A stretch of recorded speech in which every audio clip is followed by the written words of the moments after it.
Donc,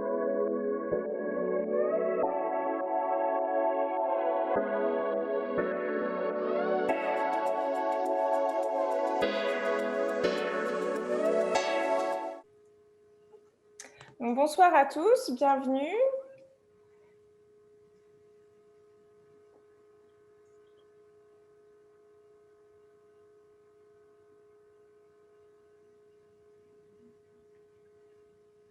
On va prendre quelques instants le temps que tout le monde arrive.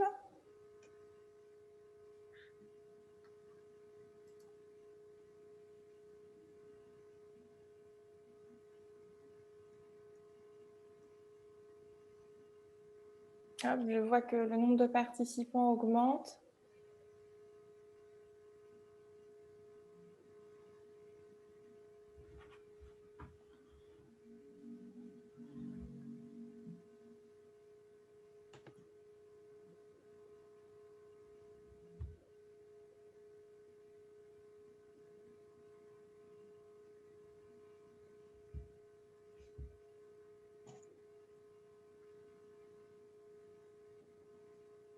Donc, on va démarrer dans quelques instants le webinaire.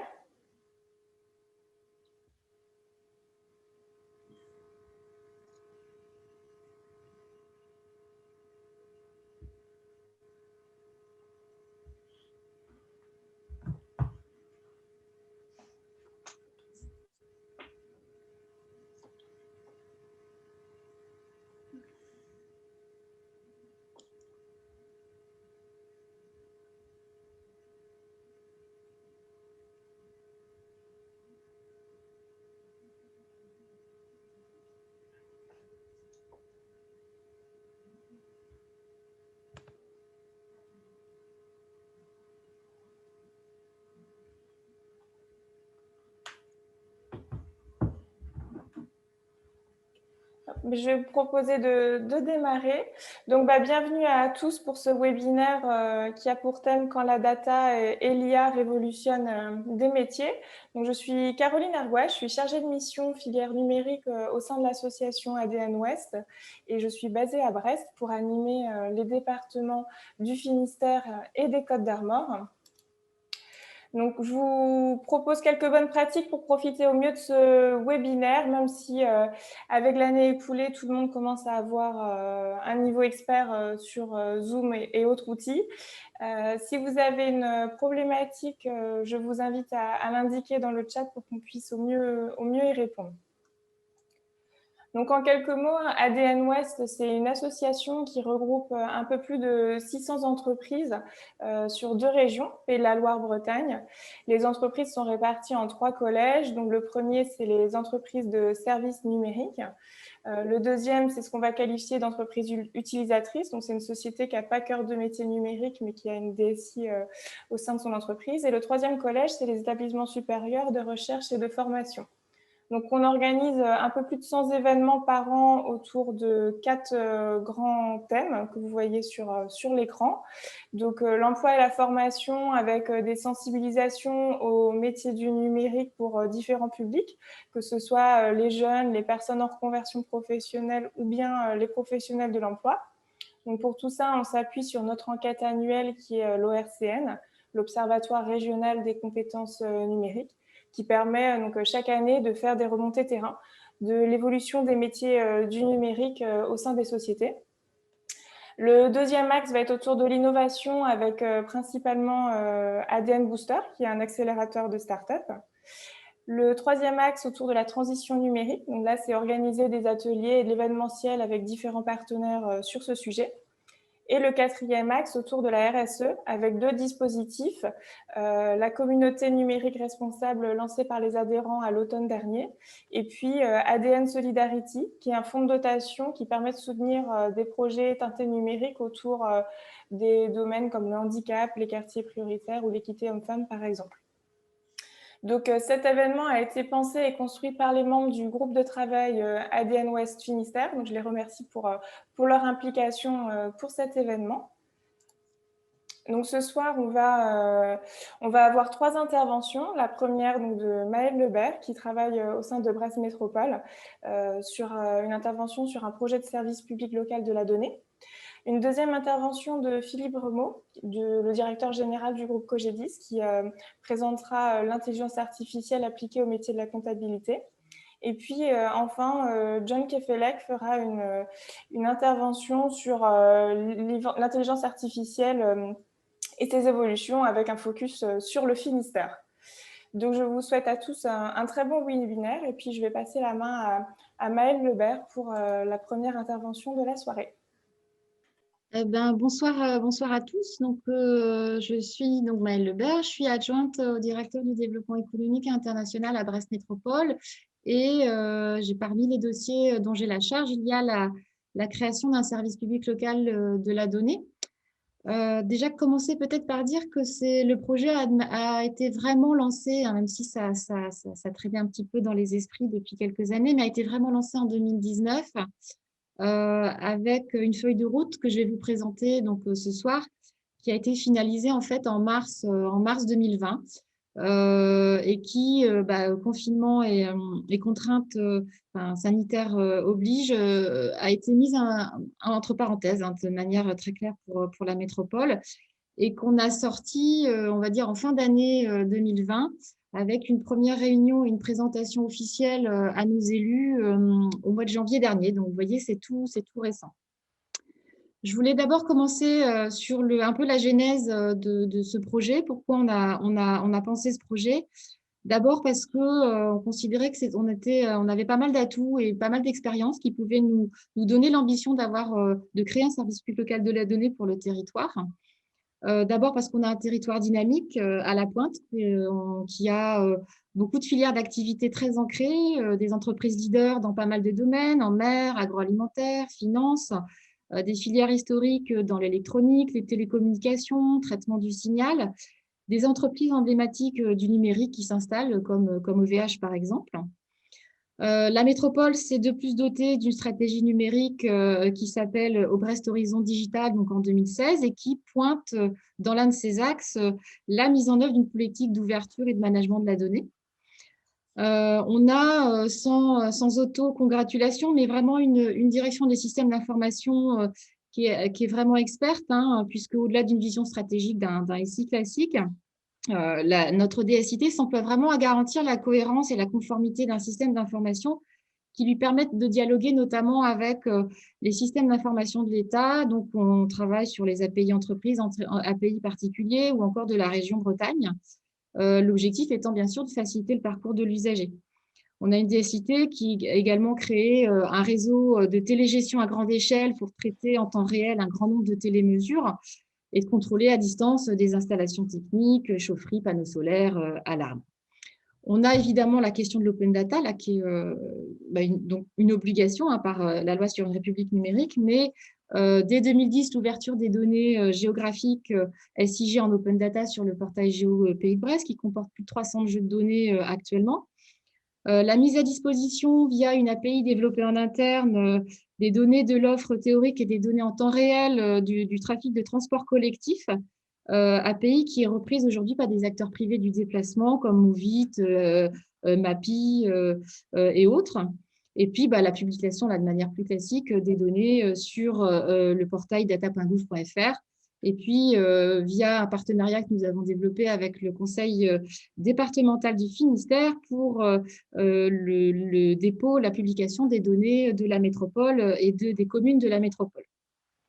Et puis donc, via notamment le SIG, on a vraiment une expérience en matière de gestion et d'exploitation des données au travers de différentes activités et qui nous permettent donc une exploitation des données et de proposer déjà des services s'agissant du SIG, notamment de la data vise, par exemple.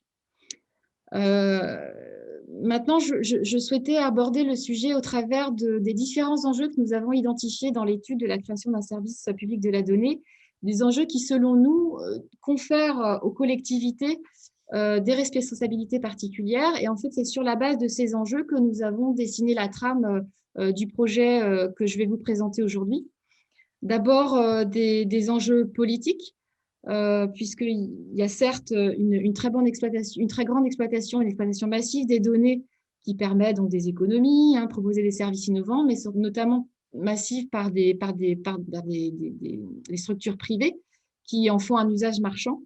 Alors qu'on se disait que pour nous, une collectivité a la responsabilité et garante de l'intérêt général, a la responsabilité de servir des projets d'intérêt général en faisant usage de la donnée. Deuxième type d'enjeux sont des enjeux sociétaux, où la valeur informative de la donnée fait une source de connaissances, est en ce sens une véritable ressource pour le territoire de la collectivité.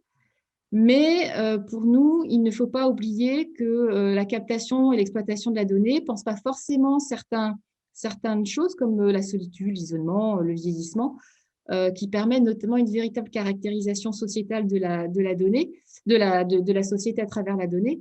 C'est pourquoi, pour nous, l'usage de la donnée doit nécessairement être conjugué à un capital humain et que la donnée n'est pas un pilotage en soi, mais une aide au pilotage des politiques publiques. Troisième enjeu économique, évidemment, puisque la donnée, c'est vraiment une clé de voûte de la croissance et de l'innovation, qu'il y a un vrai questionnement qui émerge, qui fait plus qu'émerger, mais qui est présent sur la répartition de la valeur créée par la donnée publique et dans lesquelles les collectivités se doivent de définir de quelle manière elles doivent se positionner, notamment pour ne pas dépendre du secteur marchand. Pour nous, l'orientation qu'on prend, c'est que l'exploitation de la donnée, on n'est pas forcément sur un usage commercial, mais vise avant tout à une prise de décision, c'est-à-dire confirmer, ajuster, réorienter un dispositif ou une politique. Ça n'exclut pas de proposer des services de retraitement des données, mais vraiment, c'est la notion de prendre une décision dans un intérêt général. Un quatrième enjeu, c'est la question de la confiance et de la transparence vis-à-vis de l'usager. Car même si les acteurs publics captent encore la confiance des Français en matière de gestion de la donnée, on s'aperçoit qu'une utilisation qui pourrait être plus importante ne suscite pas forcément l'unanimité. Et donc, nous avons à cœur de placer la question de la confiance vraiment au cœur de la stratégie data de la collectivité, en passant par garantir la souveraineté des données, garantir la sécurisation des données, notant que si on doit organiser la portabilité des données, la question de la sécurisation est cruciale, garantir la transparence sur l'usage des données qu'on va en faire. Et ça nous amène à envisager un dialogue permanent avec l'usager qui va passer par de l'information, de la médiation, de la concertation, et envisager de quelle manière jusqu'où on peut associer le citoyen dans le contrôle ou la vigilance sur le service public local de la donnée. Cinquième type d'enjeu, ce sont des enjeux écologiques. L'objectif étant de faire converger transition numérique et transition écologique pour que les acteurs du numérique puissent devenir des piliers incontournables de l'économie de demain qui soit sobre en ressources. Donc, c'est mettre la transition numérique au service de la transition écologique. Ça peut passer par créer des bases de données d'intérêt général et favoriser notamment la coopération entre collectivités et développer une culture commune de la donnée. Donc, à partir de ces 5 enjeux, on a travaillé en associant donc évidemment la métropole, nos partenaires les plus proches, les sociétés publiques locales avec lesquelles la métropole travaille, qui sont la Sotraval, gestion des déchets, Auduponant, donc la gestion de l'eau, l'agence d'urbanisme, Brest Métropole Habitat, Brest Métropole Aménagement, Brestem, qui nous a rejoint également, pour commencer à travailler sur un projet qui soit un petit peu plus abouti. Et pour répondre à ces 5 enjeux, on a travaillé autour de 4 axes qui définissent comment on envisage le service public local de la donnée sur notre territoire. D'abord, c'est se doter d'une doctrine, c'est définir les bases éthiques qui devront faire consensus pour répondre aux 5 enjeux que je viens de vous présenter.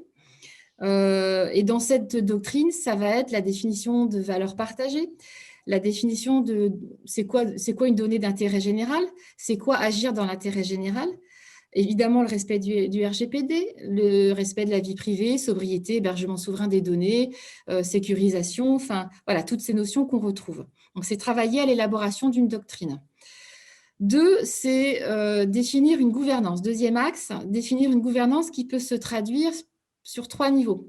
Il y a d'abord une gouvernance interne qui doit s'allier à une cohérence politique, puisque le cycle de vie de la donnée, depuis sa collecte jusqu'à sa valorisation, a nécessairement un impact sur nos métiers et sur la manière dont les collectivités délivrent des services.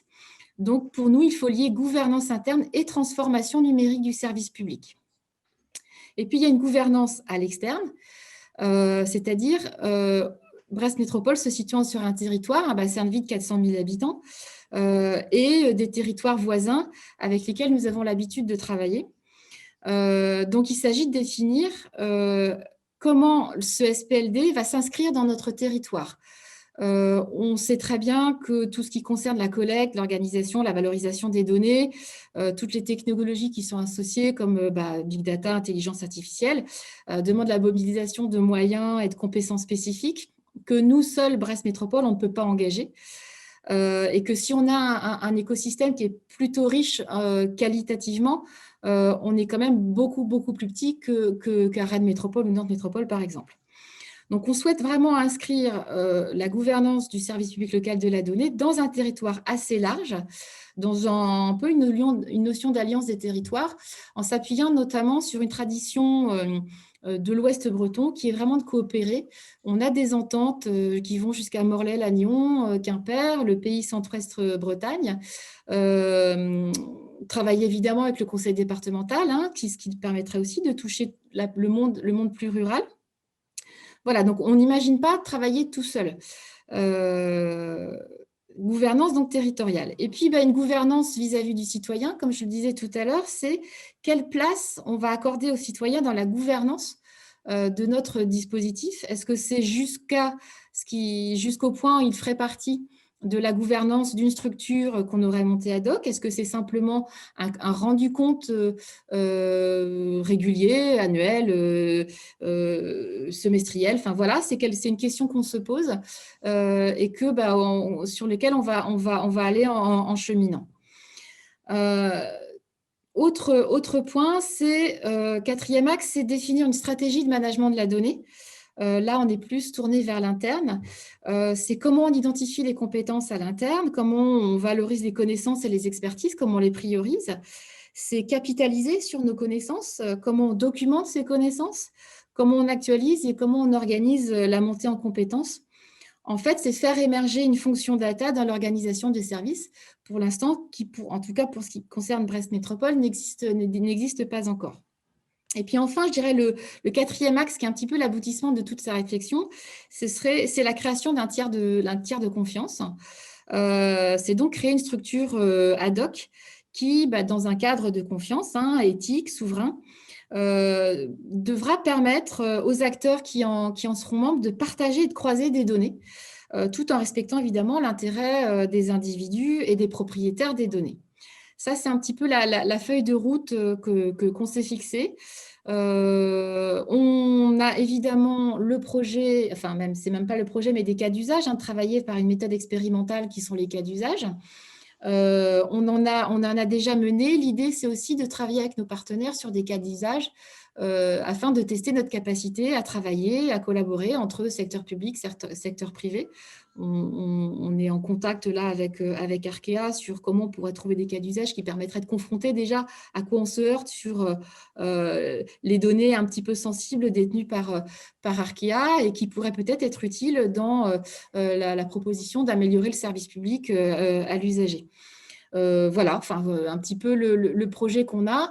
On est au début, on a été un peu stoppé, on est au début. On avance quand même vite là depuis 1 mois et demi. On fera sûrement un temps de communication un petit peu plus précis au printemps. Donc voilà, je ne souhaitais pas forcément dévoiler trop ce soir, mais simplement vous dire que le territoire ouest breton est bien présent sur ce domaine. Voilà. Bah, merci beaucoup Maëlle pour cette présentation. Donc, si vous avez des questions sur ce projet-là, n'hésitez pas à les indiquer dans le module que l'on puisse les voir.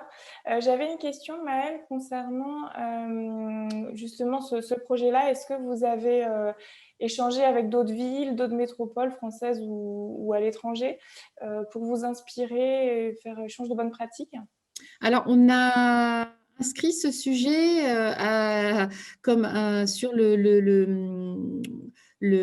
pôle métropolitain avec donc dans le métropole, donc Saint-Nazaire, Angers. Donc oui, c'est une question autour de laquelle on discute. On n'a pas encore échangé de manière très précise sur du partage d'informations. Mais on guette, hein, on a vu le compte-rendu de Rennes Métropole sur son projet Rudy. Voilà, c'est dont on a pris connaissance avec vraiment attention. Hein. C'est effectivement, ça nous permet d'engranger un petit peu d'informations auprès de ceux qui ont fait un petit peu le crash test avant nous. Hein. C'est très clair. Ça sert toujours. Voilà, on est à ce stade-là. On a évidemment approché donc Morlaix-Lannion dans le cadre de nos ententes qui sont plutôt favorables à travailler avec nous. On voit le département demain, hein, pour être très clair, on a un rendez-vous demain avec le VP au numérique. Donc voilà, on est en contact évidemment avec la région Bretagne. L'idée, c'est pas de proposer quelque chose, hein, d'aller contre Rennes ou la région Bretagne. C'est vraiment qu'il y a une compétence et un territoire à la pointe, à l'ouest breton. Et on est plutôt dans un objectif de travailler en complémentarité plutôt qu'en opposition. De toute façon, ce serait absolument pas productif, ni pour eux, ni pour nous. Donc voilà, on a aussi un enjeu de maintenir des compétences et des expertises sur notre territoire en proposant ce type de service. Ok, bah, beau projet en tout cas on est au début Oui. comme vous avez pu le dire et puis on pourra le suivre les prochains mois et notamment à travers la communication qui arrivera au printemps. On fait un peu de teasing ce soir avec ce projet-là. Bah, merci beaucoup Maëlle. Je vais Merci à inviter vous. maintenant Philippe à nous rejoindre pour une présentation sur l'intelligence artificielle appliquée au secteur de la comptabilité. Donc, je vous laisse la main, Philippe. Oui, bonsoir à tous. Donc, le groupe Cogedis, en quelques mots, puisque c'est pas le monde de la comptabilité, c'est pas spécialement un monde très habitué aux nouvelles technologies, ou en tout cas dans lequel on parle beaucoup d'IA. Donc, le groupe Cogedis, voilà, nous sommes 900 collaborateurs. Bon, ça à l'origine un groupe breton, hein, qui est né à Landerneau, voilà, dans le sérail de Landerneau. Et puis, petit à petit, on s'est développé, puisqu'on est aujourd'hui sur 33 départements, 85 agences. Et puis, c'est un groupe, voilà, qui fait 75 millions d'euros de chiffre d'affaires. Notre activité, le cœur de notre métier, c'est la comptabilité. Et puis, depuis déjà une vingtaine d'années, on a défini que la compta était un moyen et pas un objectif en soi. Donc, on a beaucoup développé des activités de conseil, alors assez classiques, juridiques, fiscales, sociales, mais depuis les années 2005, donc une quinzaine d'années, un cabinet de gestion de patrimoine, un cabinet de cession d'entreprise, voilà, donc toute une palette d'offres de conseils autour de la comptabilité. Puis on va voir tout à l'heure que c'est sans doute pas tout à fait aussi neutre que ça, le fait qu'on soit venu à l'intelligence artificielle de par notre positionnement conseil. Alors, le monde de la compta, c'est 130 000 collaborateurs, hein, en France. Hein. Voilà, il faut savoir qu'il y a 22 000 sociétés ou associations d'expertise comptable en France. Donc, c'est un monde assez éclaté. On connaît les Big Four ou les Big Five, les très gros. Et puis, sinon, c'est beaucoup de petits cabinets comptables. Et puis, nous, on est petit chez les gros et gros chez les petits. Donc, des fois, c'est paradoxalement la place parfois la plus inconfortable. Mais en tout cas, ça nous donne les moyens de développer une stratégie d'innovation d'avoir les moyens, voilà, de se structurer en termes de support et d'innovation. Alors, pourquoi on a intégré l'IA dans nos processus comptables?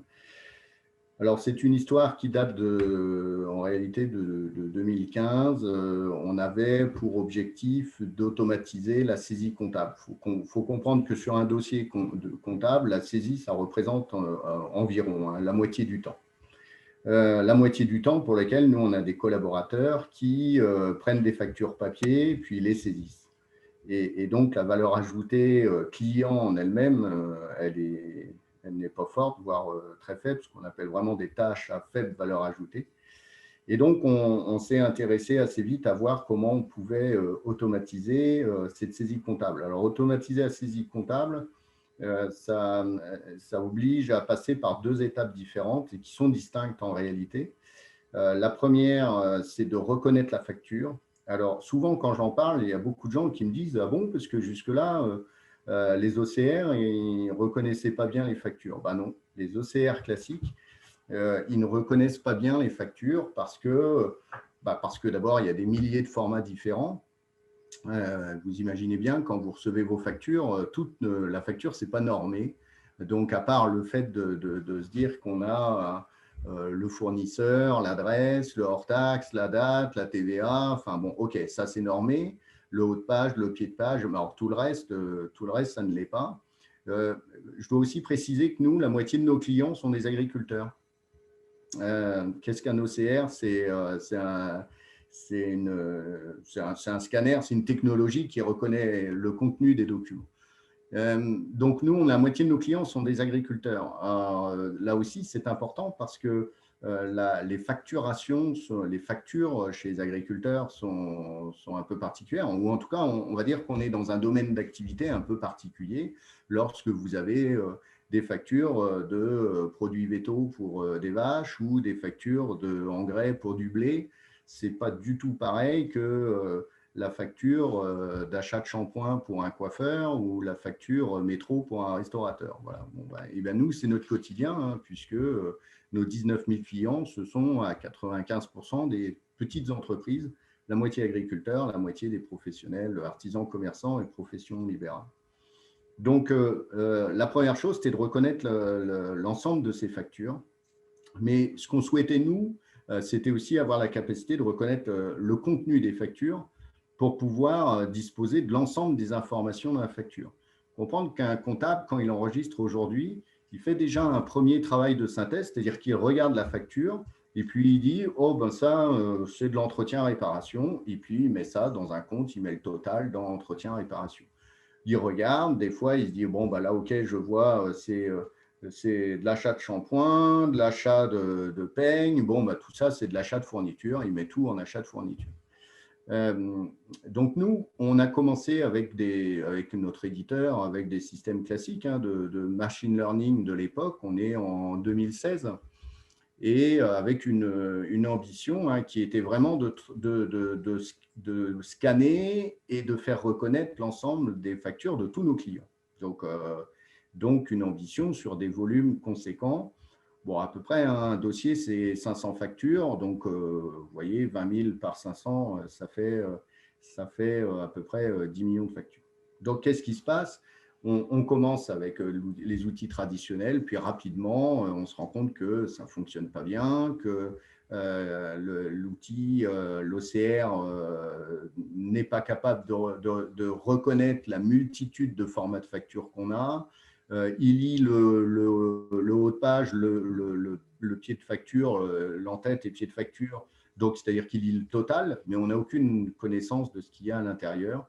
Et c'est là que, avec Bernard Mispoulet, qui est membre du réseau et qui est DIC du groupe Cogedis, on se dit en 2016, eh bien, il faut aller regarder des technos qu'on ne connaît pas aujourd'hui, qui tournent autour de l'intelligence artificielle.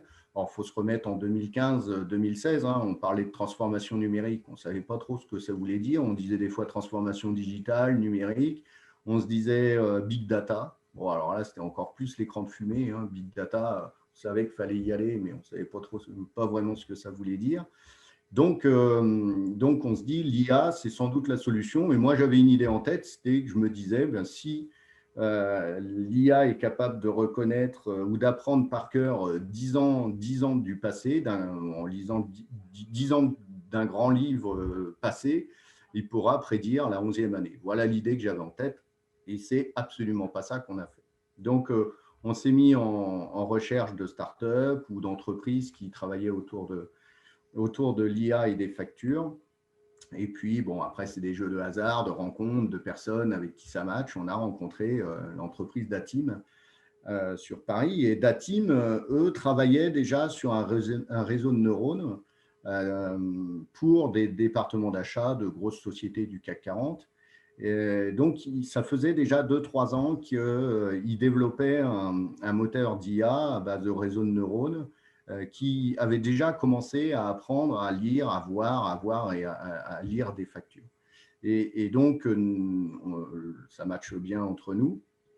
Le projet paraît compatible. Donc, ce qu'on a fait, c'est que petit à petit, on a, nous, apporté notre savoir-faire de la compta, du processus comptable, par où passe une facture, etc. et comment un comptable peut s'y retrouver facilement.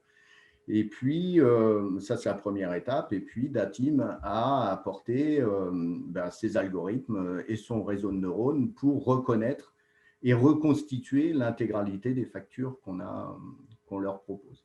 Alors, avec plein de particularités, hein, c'est qu'il faut savoir que pour les agriculteurs, c'est assez particulier, ce sont les acheteurs qui font les factures.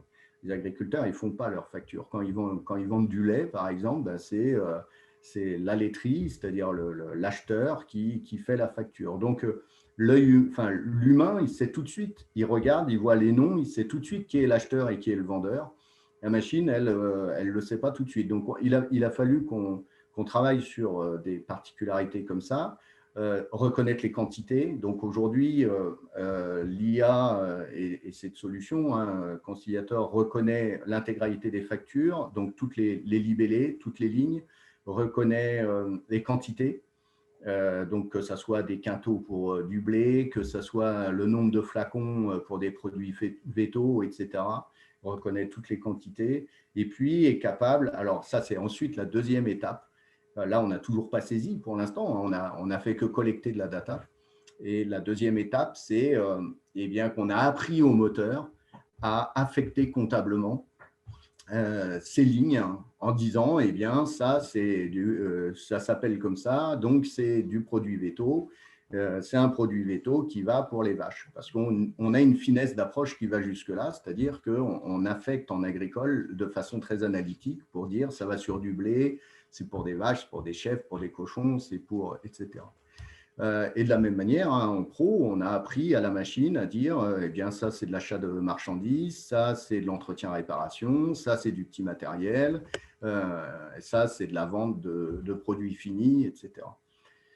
Donc, ça, c'est le travail qu'on a fait, nous, de notre côté, enfin, en co-construction, c'est-à-dire qu'on a appris au moteur.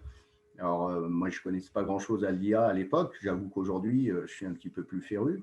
On a appris au moteur comme un cerveau, en fin de compte, un cerveau d'un enfant. On lui a appris ces données-là. Aujourd'hui, on passe, nous, là, on regardait les chiffres, on passe entre 50, on est en train de monter en puissance, entre 50 et 60 000 factures dans la machine par mois, hein, donc par semaine, pardon, par semaine. Donc, on est vraiment sur une grosse montée en puissance. Comment ça se passe? Maintenant, les collaborateurs, ils prennent les factures, ils vont au copieur. Alors, pour la moitié des factures, l'autre moitié, c'est les clients qui envoient des PDF, donc on glisse directement dans le portail. Mais sinon, ils vont au copieur. La DSI nous a installé un système pour qu'ils puissent, sur les copieurs, sélectionner leur dossier. Ils sélectionnent leur dossier, ils appuient sur le bouton, c'est scanné, ça part dans Conciliator, la facture est reconnue, elle est affectée en compta et puis elle arrive dans une plateforme où le collaborateur retrouve l'ensemble de ses factures et puis s'il lui reste quelques lignes à affecter parce que le dossier est vraiment particulier et puis que la machine n'a pas pu faire ce travail-là, il affecte ces dernières lignes et ça part automatiquement en temps réel dans le logiciel comptable. Donc, on a automatisé la saisie comptable. Voilà, j'espère que je suis à peu près clair. Donc là, c'est sur la partie, Caroline, peut-être la plaque encore d'avant, parce que je pense que c'est important de comprendre ça, c'est la transformation par un outil. Mais en réalité, on est arrivé là parce que en même temps, on a aussi transformé nos supports derrière. C'est-à-dire qu'on est en 2015. Alors, je dis souvent cette anecdote, mais moi, je suis arrivé en 2016. Bon, je suis un pur produit du groupe Cogidis, puisque je suis rentré en 89. J'ai fait beaucoup de métiers, donc celui de la compta et du conseil. Mais je suis arrivé en 2016 à la tête de l'entreprise et à ce moment-là, avec Bernard, eh bien, les questions étaient comment vont évoluer les DSI? Est-ce qu'on a des DSI traditionnels? Est-ce qu'il faut des DSI bimodales, etc. Enfin, c'était un peu des questions métaphysiques. Hein, je ne vous cache pas qu'on n'est pas du monde de la DSI. Nous, on a fait le pari de transformer notre DSI, ce qui est un travail assez important puisqu'il faut transformer sa structure. On a mis 3 pôles en place et puis transformer les expertises, donc aller chercher de nouvelles expertises, former les gens qui sont en place et leur donner confiance pour leur dire que le monde de la data, du numérique, eh bien, ce n'est pas leur monde d'aujourd'hui, mais ce n'est pas pour ça qu'ils ne peuvent pas y arriver demain. Et puis, des gens aussi qui sont partis, hein, ça fait aussi partie de cette équation-là.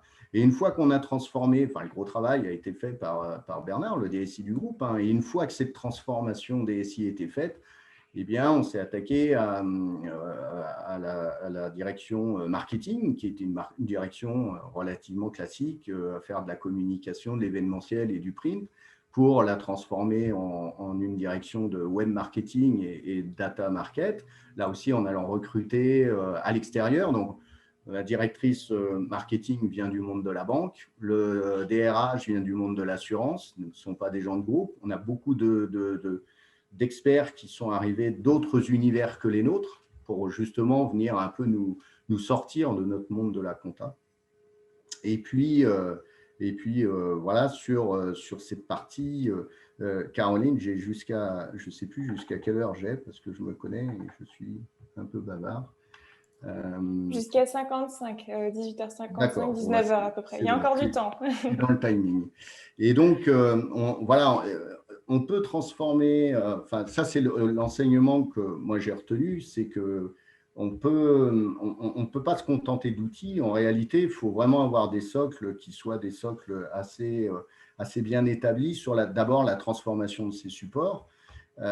Et aussi, je pense que ce qu'on a su faire, et ça c'est aussi ce qu'ont su faire les managers, hein, c'est aussi d'avoir su intégrer des expertises de mondes qui n'étaient pas les nôtres et de ne pas en avoir peur.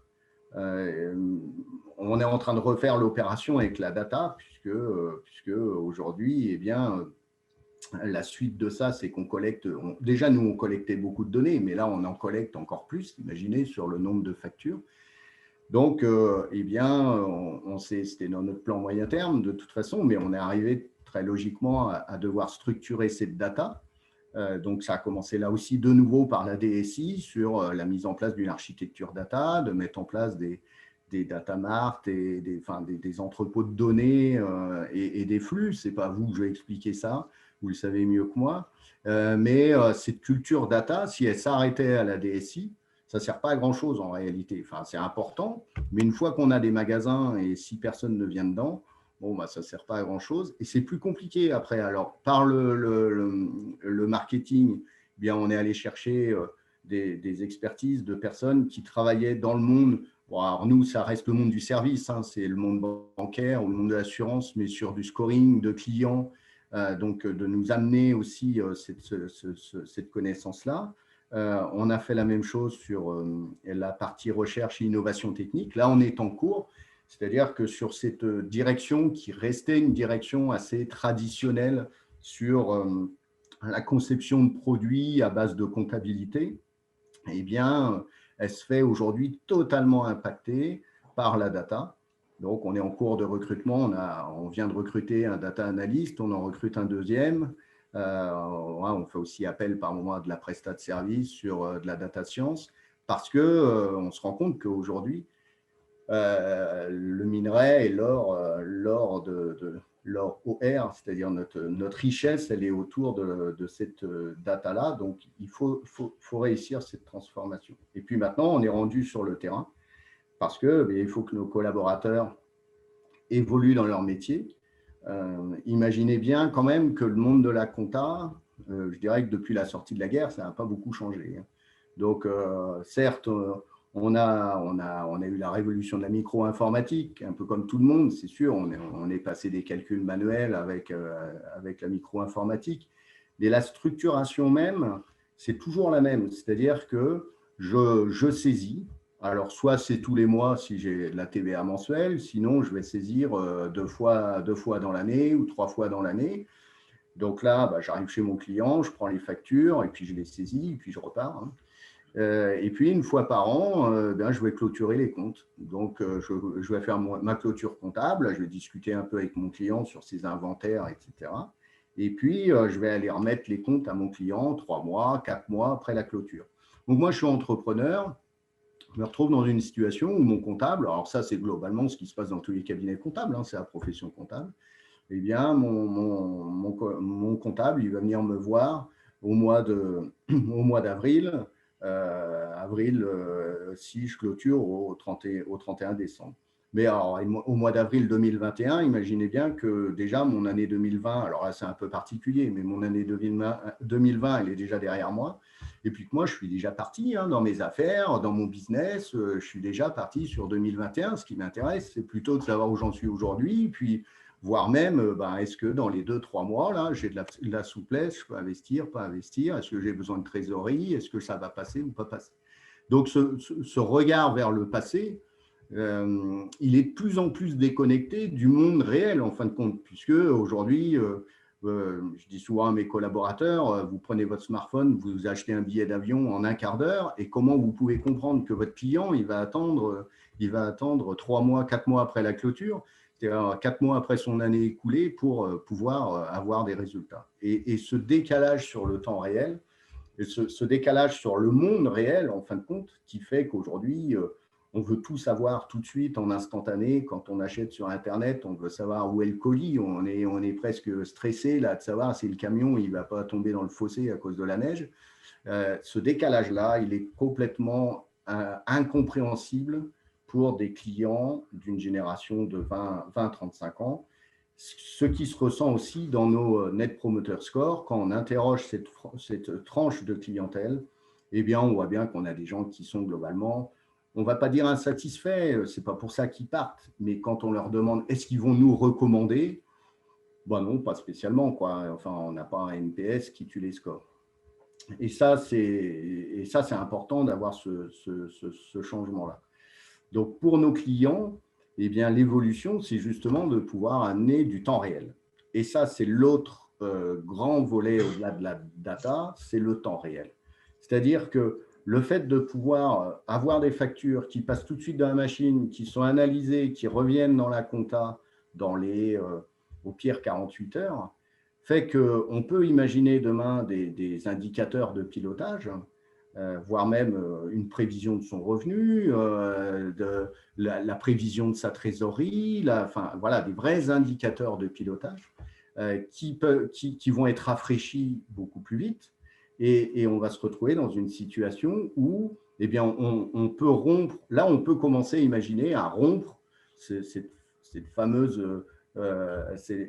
organisation ancestrale là, pour dire non, on est capable de vous accompagner sur une logique de temps réel ou en tout cas de temps beaucoup plus court dans le pas de temps tel que vous en avez besoin pour piloter votre entreprise dans un monde qui bouge beaucoup autour de soi.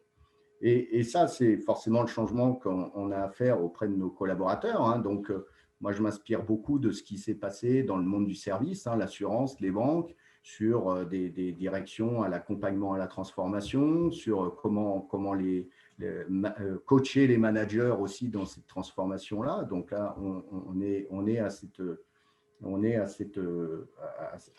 moment-là, je dirais, de la vie de l'entreprise.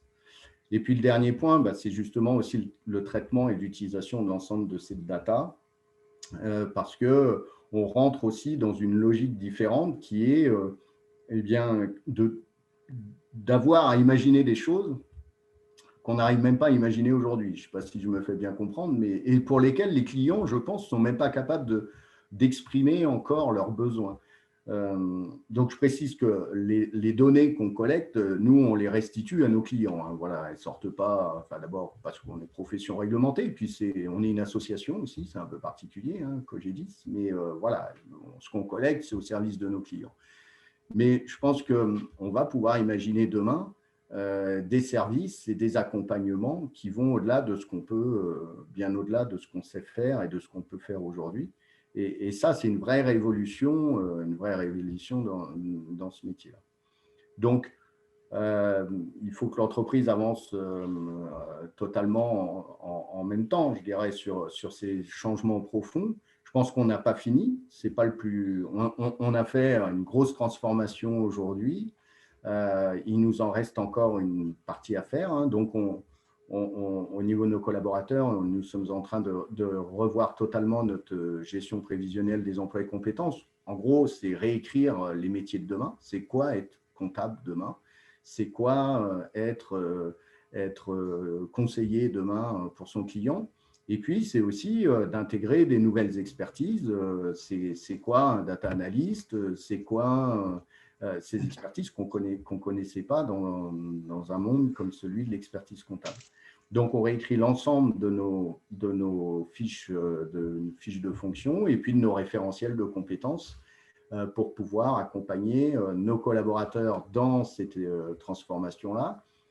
Parce qu'il y a une chose qui est sûre et que je leur répète souvent, c'est que l'IA, on le lit dans l'ensemble des articles théoriques, mais c'est une vraie réalité.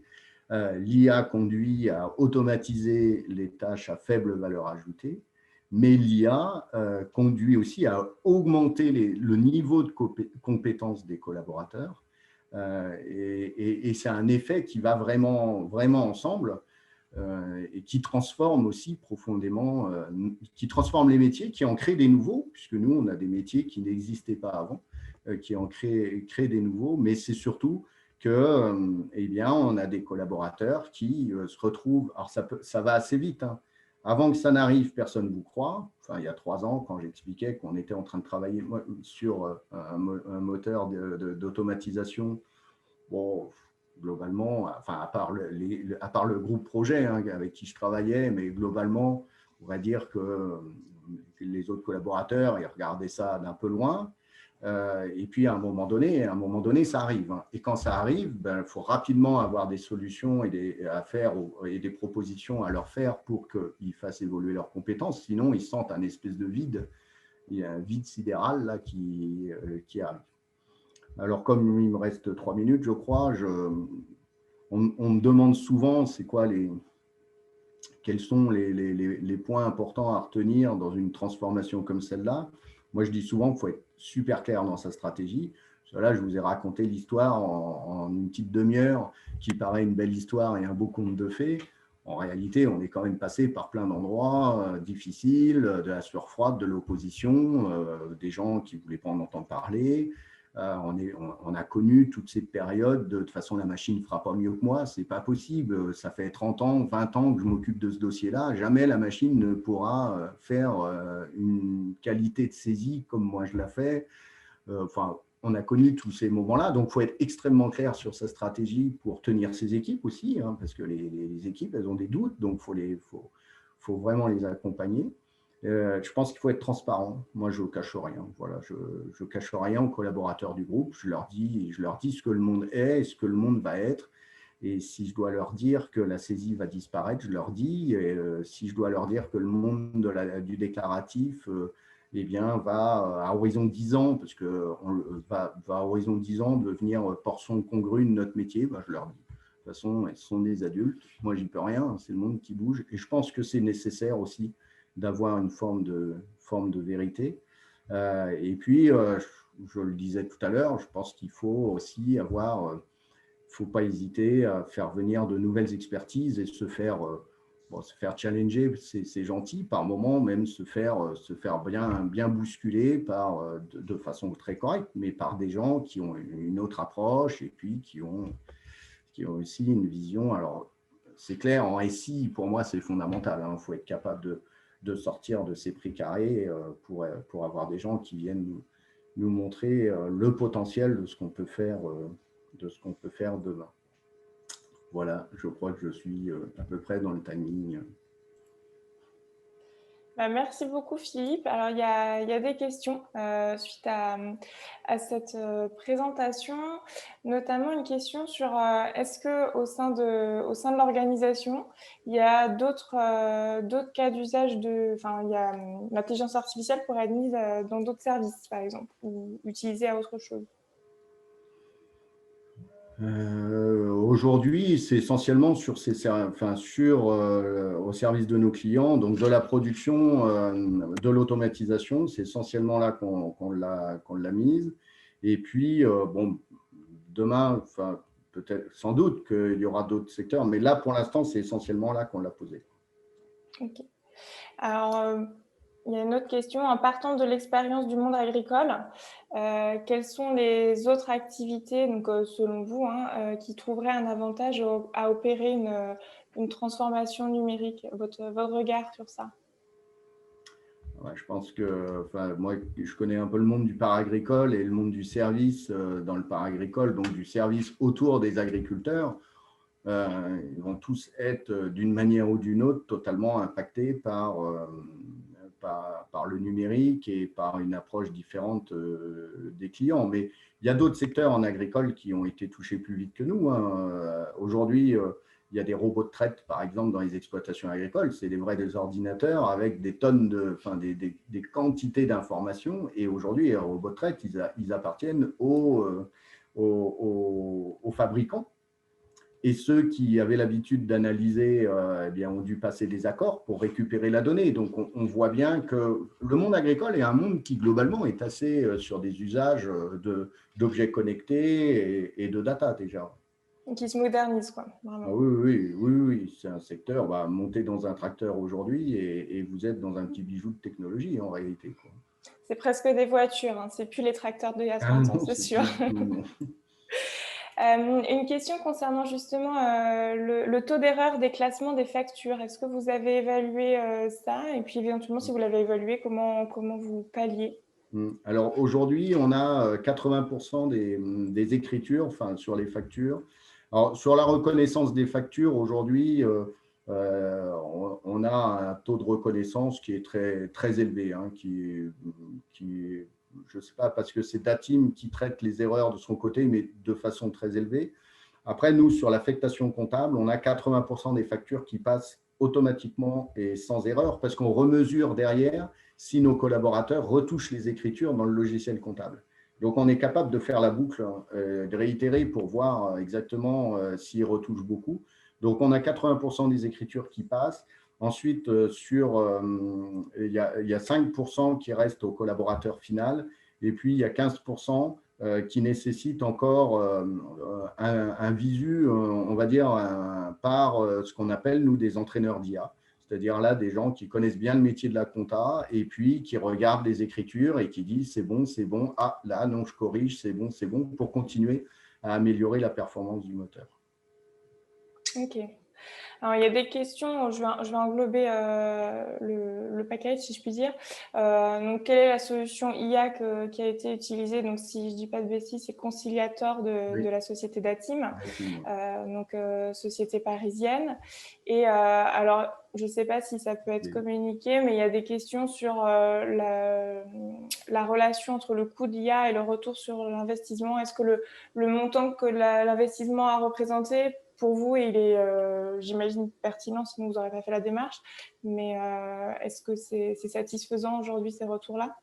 Alors, juste un clin d'œil pour les deux dirigeants de Datim, ce sont des anciens de chez Alcatel-Lagnon quand même. Donc, voilà. Il y avait du local quelque part. Ça reste quelque part sur du local. Sur l'investissement, c'est pour ça on est allé chercher un partenaire. En réalité, la solution Conciliator ne nous appartient pas. Parce qu'on n'aurait pas eu les moyens de la payer. Quand j'avais demandé à son dirigeant la première fois d'avoir de l'exclusivité, il m'avait dit « Philippe, tu n'as pas les moyens de te payer l'exclusivité ». Bon, maintenant, j'ai compris qu'on n'avait pas les moyens de se payer l'exclusivité, puisque l'investissement pendant 3 ans d'équipe de cerveau, data scientist, analyste pour faire ça est énorme et ce n'est pas nous qui l'avons supporté. Ok. Et justement, donc ce projet qui date quand même de quelques années, depuis 2015, donc c'était innovant à ce moment-là que le monde de la comptabilité s'intéresse à l'IA. Est-ce qu'il y a des concurrents qui aujourd'hui s'y intéressent? Bon, bien sûr, ils auront un train de retard parce que pour vous, ça a commencé il y a quelques années, mais est-ce que d'autres cabinets comptables comme ça peuvent s'intéresser à l'IA aujourd'hui? Aujourd'hui, beaucoup de cabinets comptables s'intéressent à l'IA. À partir du moment où la solution d'automatiser la saisie est trouvée, enfin, il n'y a pas de cabinet. Après, chacun sa stratégie. Il y en a qui sont encore à regarder de loin, hein, mais je pense que la rupture est telle qu'ils ne pourront pas se permettre ad vitam aeternam de ne pas s'intéresser à l'IA et à ces solutions.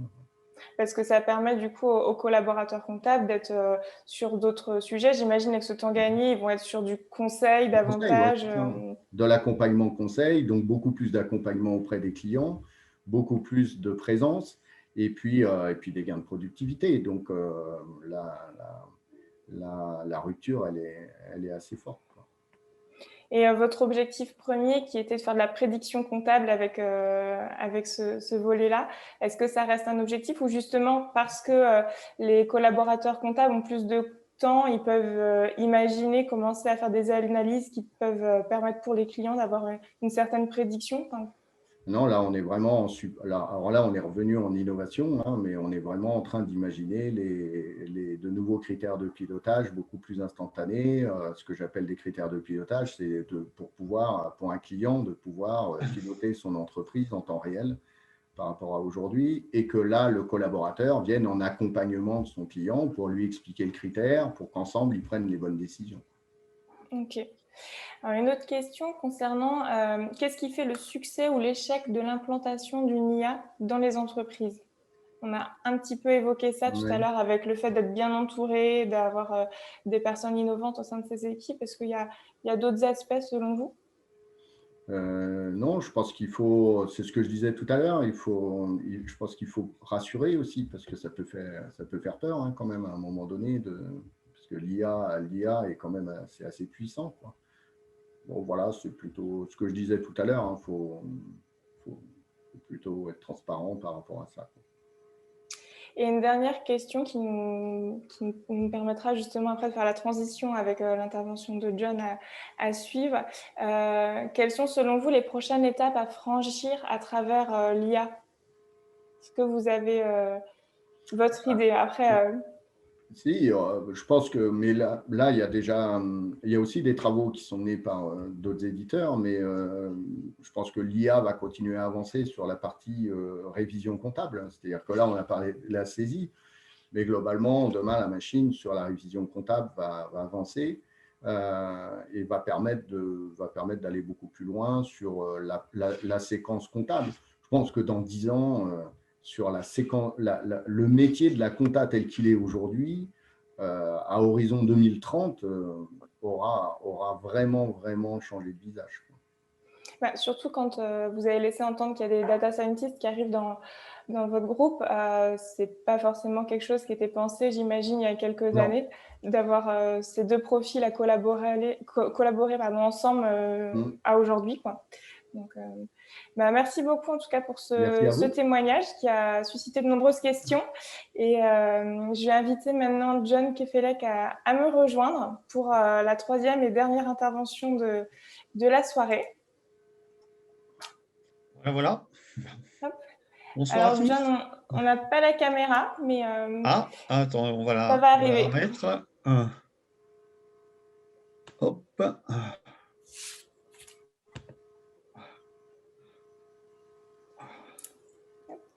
Eh ben, il fait nuit à Brest, ça y est. Non, pourtant j'ai ma lampe de chevet, mais c'est pas grave, John. Ah non, attends.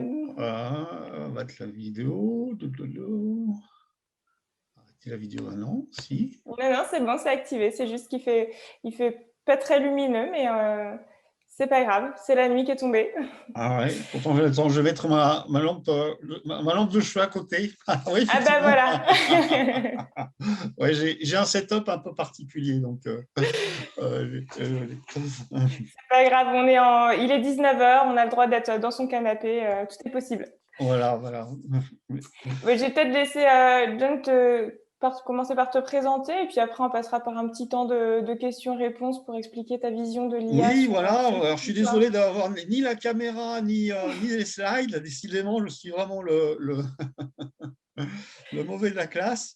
Alors, je vais me présenter un peu rapidement. Donc, en fait, je suis entrepreneur et investisseur. J'ai fait la moitié de ma carrière aux États-Unis, sur la côte ouest, à Microsoft, à Seattle, pendant une dizaine d'années, et également dans la Silicon Valley. Et c'est pour ça que j'ai gardé le nom de John, parce que mon nom français, c'est Jean-Eudes, mais aux États-Unis, c'est plus facile de s'appeler John pour réussir. Et puis les 10 dernières années, au fait, j'étais à cheval entre la Bretagne et les États-Unis, où j'ai aidé des startups bretonnes à se développer sur le marché américain. Donc j'étais un petit peu moitié et moitié. Et avec le Covid, donc j'ai décidé de rester me baser sur mon territoire à Brest. Et effectivement, je me suis passionné par le sujet d'intelligence artificielle quand j'étais aux États-Unis, parce que dans la Silicon Valley, j'ai un petit peu vu le mouvement prendre de l'ampleur et grandir. Et je me suis toujours posé la question en disant, mais c'est l'intelligence artificielle, c'est fait pour nous, pour les Français. Il y a plein de domaines qui se croisent, de philosophie, de mathématiques, de linguistique, de biologie. C'est multidisciplinaire. Et ça correspond tout à fait aux qualités des ingénieurs français et bretons. Et donc, je me suis posé la question, comment faire en sorte qu'en Finistère, l'intelligence artificielle puisse être un outil au fait, de développement à la fois des entreprises et aussi développement d'une expertise particulière qui puisse être après exportée. Voilà, donc j'ai un petit peu essayé de prendre les recettes de la Silicon Valley et les appliquer au Finistère en rajoutant ce qui manquait. Et donc, le critère numéro un, alors ce n'est pas vraiment propre à l'intelligence artificielle, mais plus au modèle d'innovation de la Silicon Valley, qui est très vertueux parce qu'il fait travailler en même temps les universités, les entreprises, les startups et les fonds d'investissement qui sont sur le même territoire. Et donc, ça permet comme ça de développer très rapidement des ponts entre ces structures et développer des compétences. Alors, sur le sujet de l'intelligence artificielle, c'est amusant de savoir que c'est à la fois très nouveau, on n'en parle que depuis très peu de temps dans les médias en France, mais en fait, c'est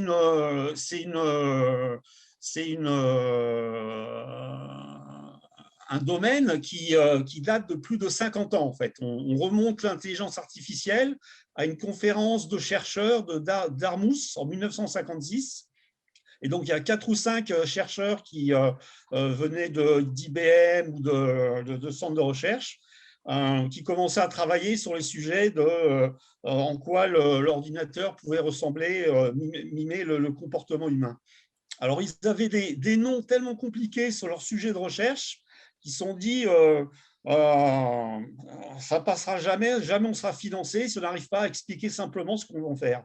Et donc, c'est là où ils ont intitulé leur projet Intelligence artificielle et ils ont eu les financements qui leur a permis de commencer à développer le domaine.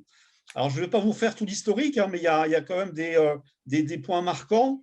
Il y a le test de Turing dont tout le monde a entendu parler, qui a montré à quel niveau on pouvait considérer qu'une machine était l'équivalent de l'humain. Il y a eu, quand Kasparov a été battu par Deep Blue d'IBM aux échecs, ça a été aussi un point assez marquant. Après, il y a eu le jeu de Go, développé par une startup DeepMind qui a été rachetée par Google, qui a fait très mal parce qu'en fait, ça a réveillé l'Asie sur le domaine de l'intelligence artificielle parce que pour eux, le jeu de Go, c'est un jeu qui est excessivement humain, que c'est absolument impossible de pouvoir le dépliquer. Et pourtant, ça a été le cas. Et donc voilà. Et donc autour de ces un petit peu de ces tests, après les chercheurs faisaient des itérations sur des produits, mais très peu ont réussi à avoir des développements commerciaux jusqu'à très peu de temps. Et ce qui est très intéressant à savoir, c'est que la première application commerciale de l'intelligence artificielle avait été développée par Yann Lequin, donc un Breton de chez nous, qui à l'époque travaillait pour un laboratoire américain qui s'appelait Bell. Et il avait fait un système de reconnaissance de chiffres sur l'échec. Donc, en fait, l'échec, un petit peu comme a expliqué Philippe, la machine reconnaissait l'échec automatiquement, les montants, et impliquait le système. Donc, ça, c'était un petit peu la première application d'intelligence artificielle. Alors, aussi, je parlais de Yann Lequin, il y a aussi un autre Français qui fait partie vraiment de l'histoire de l'intelligence artificielle pour vraiment vous montrer que nous, en tant que Français, on a des champions et donc on a vraiment des capacités hors normes pour cette matière-là. Il s'appelle Luc Julia, vous avez peut-être entendu parler. C'était le créateur de Siri. Donc, en fait, c'est lui qui a fait le premier service de commande vocale avec Apple. Et maintenant, il est vice-président de Samsung. Et c'est un chercheur français, un pur produit français du CNRS qui est parti aux États-Unis et qui a développé ça. Et il a écrit un livre il y a 2 ans que je vous recommande qui s'appelle « L'intelligence artificielle n'existe pas ». Et c'était assez intéressant de voir qu'un des plus grands chercheurs mondiaux de l'intelligence artificielle a été le premier à commencer à mettre la sourdine en disant « Attention, ça ne va pas résoudre tous les problèmes et ça ne va pas envahir toute l'humanité en quelques mois ». Et en gros, lui disait la machine qui bat le meilleur joueur de Go au monde, certes, c'est formidable, mais elle ne sait faire que ça. Elle ne sait pas jouer aux échecs, elle ne sait pas la machine, elle ne sait pas conduire, et elle n'a aucune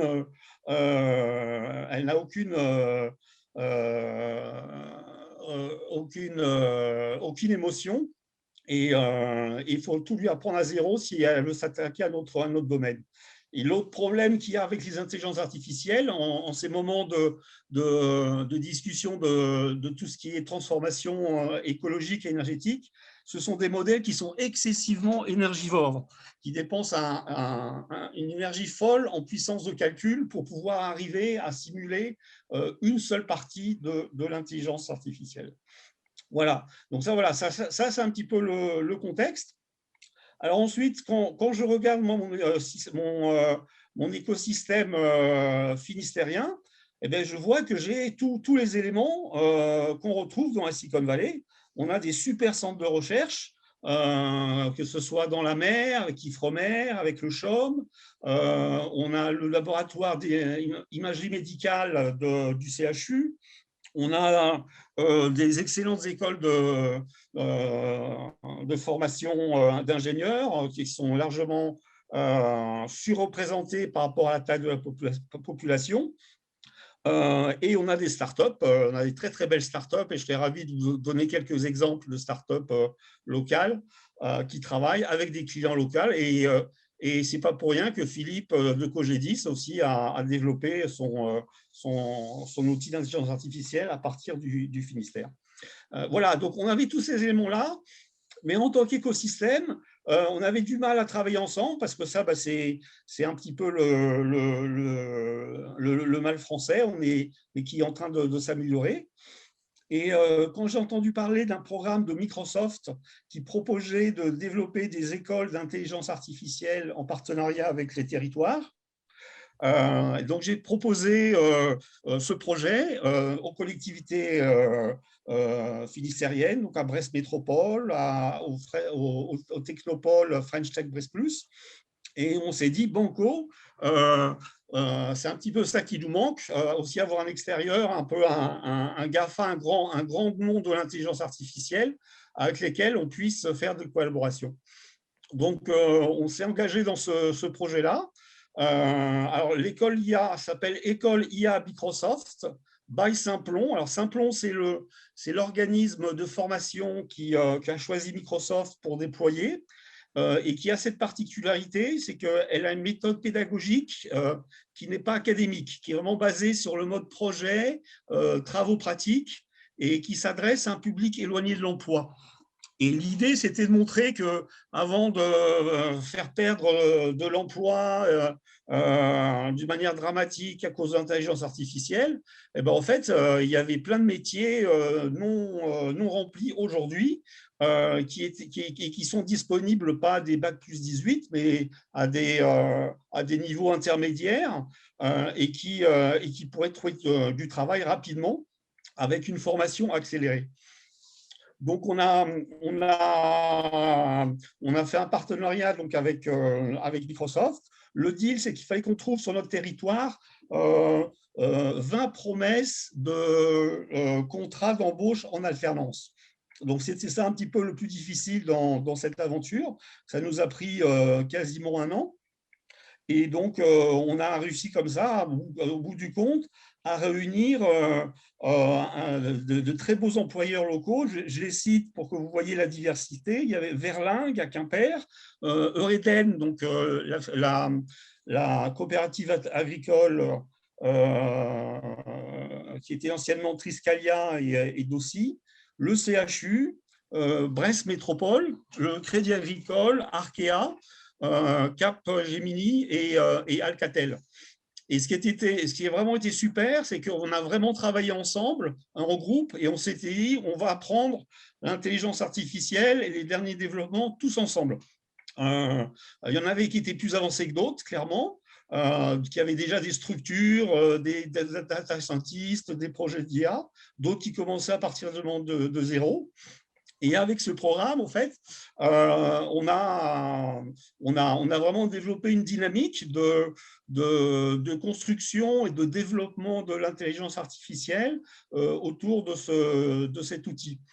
Donc, alors concrètement, ce qui est très intéressant, c'est que Microsoft, ils apportent justement leur connaissance des besoins de leurs clients au niveau mondial. Donc, ce que j'aime à dire, c'est qu'avec cette école, en fait, on apprend exactement la même chose à Brest qu'à San Francisco ou à Seattle. Et l'autre grande surprise, en fait, c'est que ce qui manque en France, ce ne sont pas, contrairement à ce qu'on pourrait croire, des data scientists ou des chercheurs de très haut niveau. Ça, on est excellent là-dessus. Ce qui nous manque, c'est les professions intermédiaires, les niveaux Bac plus 2, Bac plus 3, qui s'occupent du développement des applications et du travail sur la donnée. Parce que tous les super scénarios dont on entend parler sur l'intelligence artificielle, il n'y en a aucun qui ne peut fonctionner si à la base, il n'y a pas un travail massif qui est fait au niveau de la structuration de la donnée. Et des fois, ça peut prendre plusieurs… par exemple, il y a une ESN qui travaille avec la SNCF pour l'analyse de leur base IoT. Et c'est plusieurs années d'historique de données qui sont en train de mettre en place avant de commencer à pouvoir travailler sur des use cases et des données. Et donc là-dessus, les compétences, c'est la programmation. Il y a des outils de programmation qui sont spécifiques au data science, le Python, le R, qui sont plutôt des outils de statistiques. Il y a des outils également de machine learning pour justement intégrer les données et faire en sorte que les données soient structurées, fusionnées, classées et ordonnées. Et ça, ce sont des outils qui sont très, très dynamiques, qui changent tout le temps. La plupart sont en open source. Et donc, alors, ce programme-là, ça nous permet d'avoir nos élèves qui sont vraiment au top du top et qui puissent après, dans leurs entreprises respectives, transmettre ces données. Voilà, donc c'est un petit peu le choix qu'on a fait un peu des meilleurs des deux mondes, c'est garder notre identité très forte finistérienne et effectivement compenser notre faiblesse historique d'être excentré de Paris ou des lieux de décision, la compenser par faire l'inverse et faire en sorte qu'à Brest, il y ait un représentant d'un acteur majeur parisien et qui a un bureau sur place et qui puisse être l'interlocuteur de cette école. Et l'autre chose intéressante qu'on fait avec Microsoft autour de l'école, c'est qu'il y a également tout un travail qui est proposé autour des startups, avec des workshops, des ateliers, et aussi des programmes de co-selling. Donc, les startups les plus prometteuses peuvent être vendues par l'intermédiaire des forces de vente de Microsoft en France, mais aussi à l'étranger. Voilà, donc c'est un choix collectif qu'on a fait. Ce qui est super, c'est que c'est un outil, je dirais, c'est un bien commun. Même si c'est effectivement l'école Microsoft, en fait, la gouvernance est partagée. Elle est partagée avec tous les partenaires employeurs de l'école. On partage également avec la région, avec les collectivités. On fait des comités de pilotage tous les 3 mois. Le cursus est revu, même et c'est un cursus open source, ça je tiens à le préciser, c'est-à-dire que sont étudiés aussi bien effectivement le cloud Microsoft, mais que les API Google ou Amazon, et donc les élèves après derrière peuvent très très bien travailler dans notre domaine. Beaucoup d'employeurs ont dit clairement qu'ils acceptaient les élèves, mais qu'ils n'étaient absolument pas intéressés par la techno Microsoft. Qui préféraient travailler sur d'autres plateformes, Google, Amazon ou VH. Et voilà, et c'est un petit peu ce nouveau monde, en fait, où le monde du cloud ou de l'AI, où tout le monde doit coopérer avec tout le monde. Et en mode hybride, mais il n'y a pas vraiment de domination et de système qui enferme dans une technologie. Voilà. Alors, je finirai en disant, c'est que on a aussi découvert des startups qui faisaient des trucs super en utilisant ce trio vertueux de la Silicon Valley, centre de recherche, startup et fonds d'investissement. Donc, Microsoft a été très surpris de voir au niveau de la mer, notamment, on a des startups qui ont des modèles de machine learning qui permettent de travailler sur l'optimisation de la navigation ou du forecast des courants. Au niveau médical aussi, des startups qui travaillent au niveau acoustique, qui sont capables de détecter dans une maison de retraite les bruits de chute, de rhume et d'une manière non intrusive. Et donc voilà, donc on est ravis d'avoir fait ça. Alors l'école Microsoft, elle n'est pas spécifique à Brest, hein. Il y en a une à Rennes, il y en a une à Nantes, et à Paris, on a déjà plusieurs. Mais chaque écosystème en fait ce qu'il en veut. Les autres, en général, c'était plutôt 2 ou 3 acteurs qui s'appropriaient l'outil.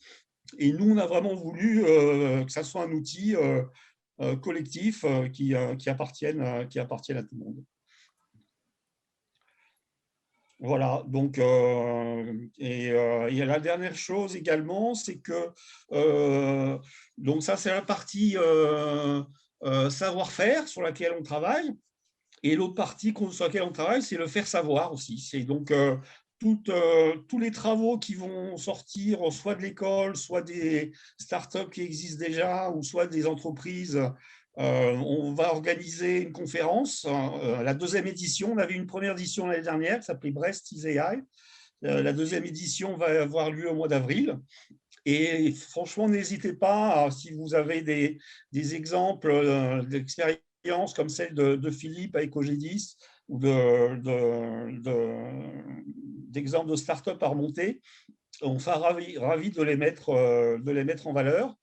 Et je finirai juste sur Le seul gros point faible sur lequel on travaille encore, et en toute humilité, on n'a pas encore la réponse, c'est effectivement l'adoption de l'IA auprès des ETI et des PME. Parce que autant sur les grands groupes, il y a la possibilité de faire des projets longs où la ROI n'est pas encore très, très clairement définie. Pour une PME classique, c'est très, très dur de s'engager dans un projet s'ils ne connaissent pas le coût, le délai et le ROI. Et ça, c'est un peu le point faible des projets IA en B2B, c'est qu'il y a peu de solutions comme celle de Philippe et Cogedis qui sont arrivées à maturité, où on peut dire clairement, oui, voilà, ça va vous prendre 3 mois et ça vous coûtera 50 000 euros et derrière, on va vous faire économiser temps. On est obligé de passer par cette phase d'entraînement des modèles et de POC avant de pouvoir industrialiser et arriver en production, etc. Et donc là-dessus, il y a des méthodologies qui se mettent en route. Et ce qui est très intéressant, c'est que c'est vraiment un monde en mouvement. Hein. Personne n'a encore la super solution. Il y a plusieurs acteurs. Alors, ils sont parisiens aujourd'hui. Le problème, c'est qu'ils coûtent très cher pour les prix de province. Mais qui sont capables d'assister une PME à l'élaboration d'un plan AI. Et donc, lors de la conférence, on va faire 1 ou 2 sessions de formation à l'intention de vous tous, les PME qui voulaient faire de l'AI, mais qui ne savaient pas par quoi commencer. Est-ce que c'est plus du chatbot conversationnel qu'il faut faire? Est-ce qu'il faut plus de l'analyse productive? Est-ce que mes données sont bonnes? Donner une méthodologie pour pouvoir y arriver. Ok, bah merci beaucoup John pour cette mise en perspective de l'IA sur le territoire finistérien et puis ton regard depuis la naissance dans la Silicon Valley.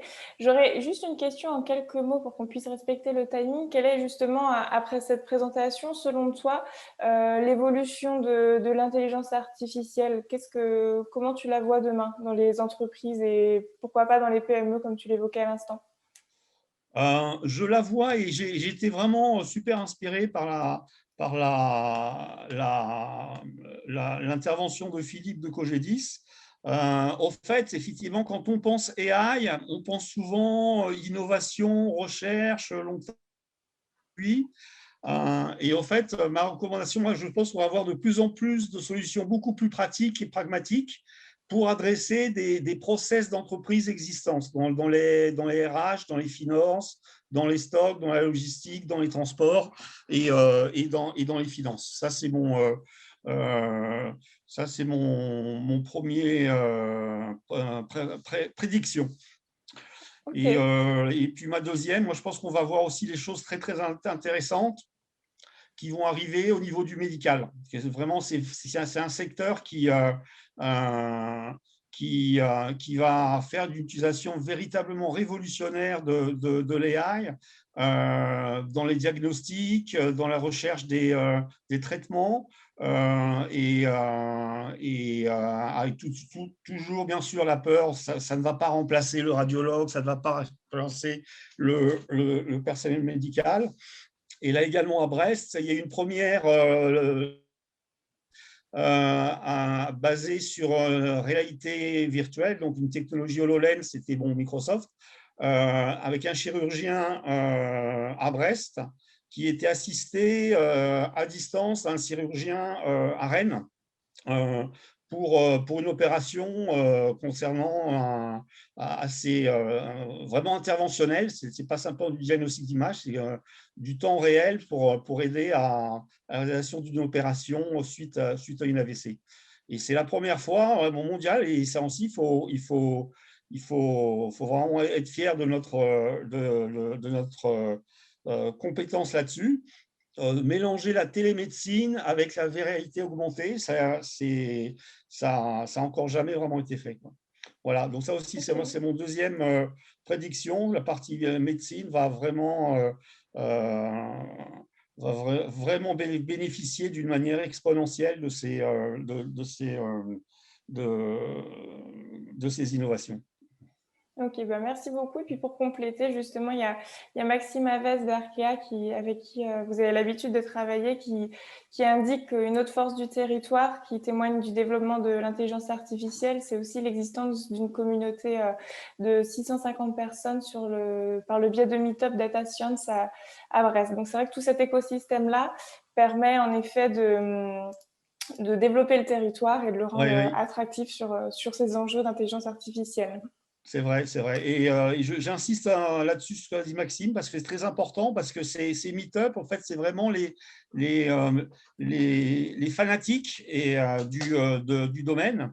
Et ils sont capables, effectivement, de passer des sujets médicaux, des sujets de finance, des sujets de reconnaissance de langue. Et c'était une des facteurs de décision de Microsoft également, d'implanter à Brest quand ils ont vu la taille et la dynamique du groupe de data science. Bah, merci beaucoup. En tout cas, merci à tous les intervenants pour leur présentation. Elles ont été riches et instructives. On a pu voir différents apports de la data ou de l'IA, que ce soit dans les collectivités publiques ou bien dans les entreprises privées, et puis le développement sur le territoire finistérien. Je retiendrai le mot de travail collectif, que ce soit avec la présentation de Maëlle et puis le projet public local de la donnée, ou bien l'intervention de Philippe qui a bien indiqué que c'était aussi un travail collectif d'embarquer tous ses collaborateurs pour justement appliquer l'IA au métier de la comptabilité, ou bien la dernière intervention de John avec le travail collectif sur le territoire pour continuer à le développer. Donc, concernant les prochains événements au sein d'ADN West, le 11 mars, vous aurez deux événements. Le premier sur quand l'industrie rencontre la cybersécurité et le second autour de l'e-santé, coordonner les parcours des patients. Donc ça, c'est des événements qui sont proposés par les communautés thématiques menées par les adhérents d'ADN West, donc la communauté cyber et la communauté santé. Le 16 mars, il y aura une restitution sur les résultats de l'enquête ORCN donc de 2020. Donc, ce sera une restitution vendéenne avec donc le focus vendéen donc sur le sujet de l'emploi et de la formation. Le 18 mars, un petit tuto Slack, comment utiliser Slack pour justement mieux échanger au sein des communautés thématiques pour les adhérents. Le 25 mars, la communauté infra et services propose un petit déjeuner sur l'infra et l'écologie, les impacts des data centers sur l'environnement. Et le 26 mars, l'enquête ORCN, mais en version Grand Ouest, avec une représentation des deux régions, Pays de la Loire, Bretagne. Donc là, ce sera l'occasion d'échanger sur l'emploi et la formation dans les métiers du numérique. Et pour terminer, le 30 mars, l'Assemblée générale de notre association ADN West. Et pour arriver sur le printemps, en avril, un after-work virtuel avec la communauté ADN Vendée. Donc, pour terminer cet événement, nous vous proposons de répondre à un court sondage d'une question sur Klaxoon. Un pseudo vous sera demandé. Je vais vous mettre le code du sondage dans le chat si vous souhaitez faire un copier-coller. Pour moi, il est temps de vous souhaiter une belle soirée, de remercier à nouveau tous les intervenants et je vous dis à bientôt sur d'autres événements ADN West. Au revoir.